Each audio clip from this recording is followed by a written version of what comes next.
I'm again talking about our place in the universe.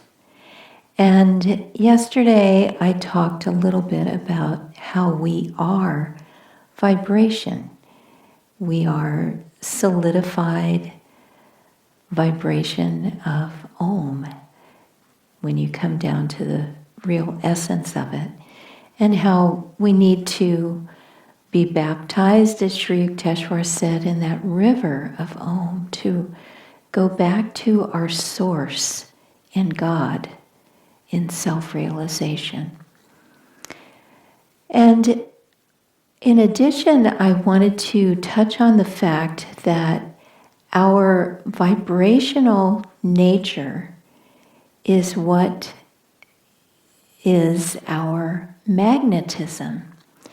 And our magnetism is what draws to us all the things that we want, all good things in life. And it's very important to keep our vibration uplifted so that our magnetism is strong and we have a strong, attractive ability to draw opportunities, to draw true friends, and everything that can help us to evolve spiritually. So it all comes down to our consciousness and our thoughts and our feelings. And so the most important thing that we can do in cultivating a high vibration, in making our magnetism strong, is to choose our influences very consciously and to make sure that those influences are uplifting. If we want to be happy, that is the highest vibration. If we can be joyful and even-minded in the midst of trials and troubles, difficulties, that alone is a tremendous help in magnetically uplifting our consciousness. So choosing our influences well is extremely important. Choose your friends well, watch the movies and read the books that uplift your consciousness, read about saints, watch movies about saints if you have to watch movies. Be very careful about the news that you allow into your world. It has happened to me more times than I can say that I checked the news and saw something or read something that was not necessary. And some things you can't unsee. So it's good to be discriminating, just as you would with food. You don't want to just eat things that are rotten or things that are tamasic, which is another word for very low vibration. That's why yogis are vegetarians. And in these days, it's helpful to be even more vegan and to let go of some of the heavier influences. But that's a whole other subject. The most poisonous things we can take into our being are negative emotions. And so be especially careful with anger and fear and resentment and all those sorts of feelings like hatred that are like drinking poison for your body.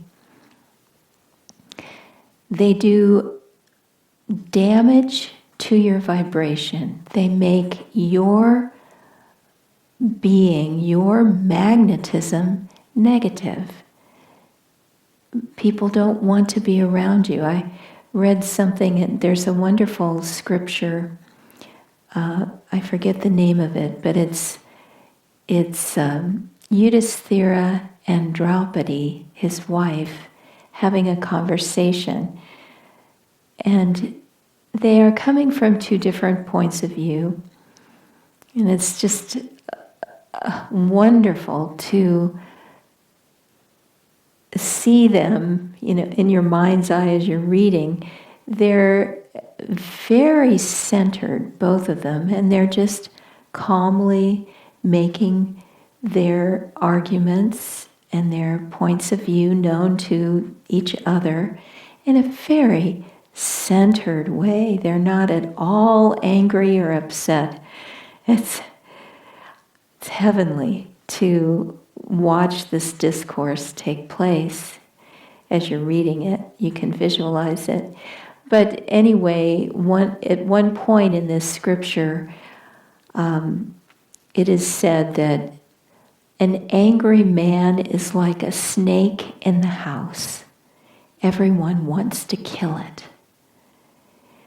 So that's the magnetism of anger.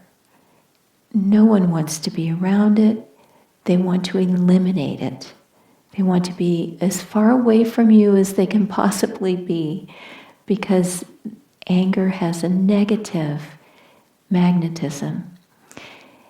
And so work at making your vibration high and powerful and magnetic. And there are many ways of doing that, but think first of uplifting your thoughts, which means to marshal your influences and make sure that they are positive ones, and let go of negative emotions, because they are poisonous to the spirit and poisonous to your consciousness. Contemplate the scriptures. Form friendships with high-minded people. Stay away from gossip and negativity, cruelty, all of that. It has no place in your vibration. And keep your spirits uplifted. As you mix with people, be conscious of being a lamp of the Guru. Radiate the Guru's light out to everyone you meet. Don't think of yourself so much as a personality, but rather feel that God has a receptacle in your consciousness, in your mind, and your heart, and you are an instrument for that. Then you will feel joy and be uplifted no matter what the circumstances.